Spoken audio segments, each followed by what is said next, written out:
had also been studying the Pacific. He was concerned by the situation on the mainland of Asia, where the Japanese had invaded southern Indochina. The president had countered by imposing an embargo on oil and other materials to Japan. The Dutch East Indies, further south, was the closest alternative source of oil. The San Francisco Naval Wiretap Unit was alerted to pick up Japanese reactions to the embargoes. They were looking for the reaction to embargoes. I would say that my memory recalls that we were advised of almost every embargo of any nature that was placed on oil or rubber that related to the Pacific.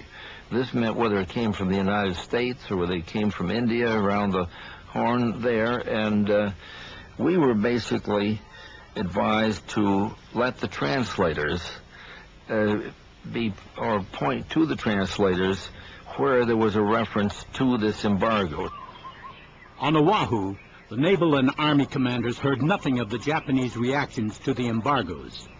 They were advised that although the bans were enforced, no hostile reaction by Japan was expected. Kimmel, Hanafi believes, was badly served. Pearl Harbor did not have the purple machine which was necessary to intercept the critical Japanese diplomatic messages. As a consequence, Kimmel was dependent upon Washington to get him that type of intelligence. From time to time, he received messages indicating that he was getting some of the intercepts. He expected that he would get all of that type of information which affected his disposition. He had specifically asked for intelligence information that bore upon his problem of defense of the fleet and the base, and he'd been assured he was going to get it. So the absence of the machine and the sporadic intercepts which he got lulled him into a false security in the belief he was getting the intelligence which he needed, and he wasn't. Kimmel continually warned the Chief of Naval Operations, Admiral Harold Stark, that a strong fleet was required to deter Japan. He even broadcast a warning after seeing an aircraft carrier, 3 battleships, 4 cruisers, and 18 destroyers transferred to the Atlantic. That summer, aboard the USS Augusta, Kimmel's concern must have been shared by Roosevelt and Churchill. But the two leaders discounted the threat in the Pacific and decided that they should go all out to defeat Germany first. It is now known that as they made that decision, Churchill had far more information on Japan than Roosevelt. One man now admits that the British were reading Yamamoto's secret code 2 years before the Augusta meeting. That man, Eric Nave, had been seconded from the Royal Australian Navy to work on Japanese codes for Great Britain. Nave had worked closely with Japanese staff officers and knew their language and their naval systems. With his specialized knowledge, Nave had been deciphering Japanese naval codes since the 30s. A few years before the war, he had been sent to a station in Singapore. The team there had broken many ciphers, but the JN-25 code was new to them all. London sent out to us via a Lieutenant Malcolm Burnett, who'd been over there on leave. He brought back an explanation of the system of breaking this JN-25, and this would be in 39. I would think the latter half of 1939, and that is when we first started working on it. As this code gradually got more widespread, the volume of traffic increased, and of course other traffic decreased, and it was a gradual process, but I would say over 12 months it became in general use, and we knew then that this was the great book now, the system.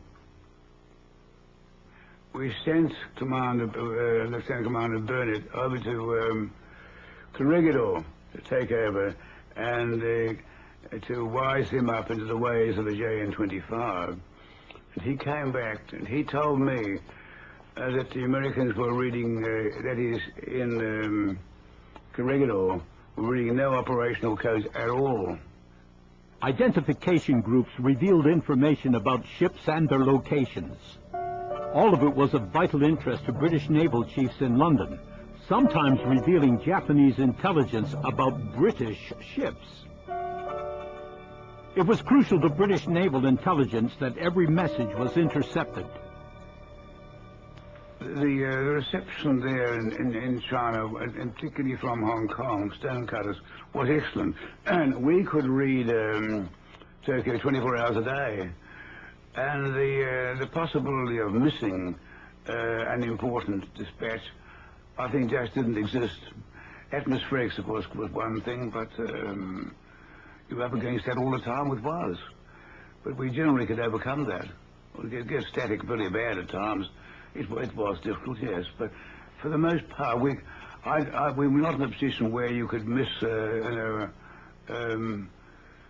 certain period during the day or a whole message at any time. You had confidence you could really hear all the traffic. Isolated in the Central Pacific, the closest Kimmel ever got to the detailed planning of the Japanese Navy was information that could be picked up from radio interception and direction findings techniques. From Station Hypo at Pearl Harbor, the Americans listened in day and night to Japanese naval signals sent by radio throughout the fleet.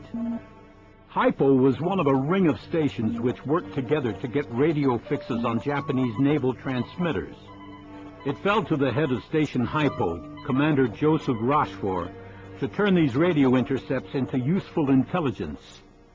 In our analysis of the radio traffic emanating from the Japanese, normally we were in a position to say where the major parts of the fleet were at most any time. Like we'd say they're in the home ports, they're in the inland sea, they're training, or that sort of thing. While Rochefort's men watched the Japanese Navy, the Army was also alerted. At Fort Shafter, General Short had completed his defensive strategy. He was still concerned that he did not have enough planes to patrol the skies around the island, but otherwise, he felt quite confident that with enough warning, he could defend the harbor and the fleet. But Short was never to learn that only a few hundred yards away from his own house on Palm Circle, Washington had set up a source of secret information. This monitoring station, designated MS-5, had been ordered to tap into the Trans-Pacific cable for messages addressed to the Japanese consulate a few miles away in Honolulu. The small signals team at the station was ordered to send the messages directly to Army intelligence in Washington, undeciphered. They had instructions that no one on the island was to be informed of these messages.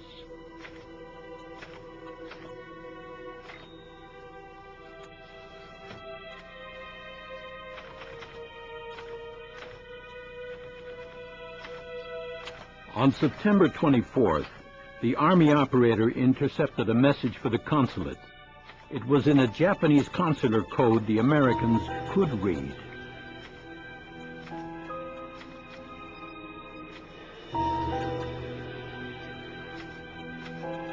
At the consulate, the message must have been a stark indication of how important Pearl Harbor was becoming to the Foreign Office in Tokyo.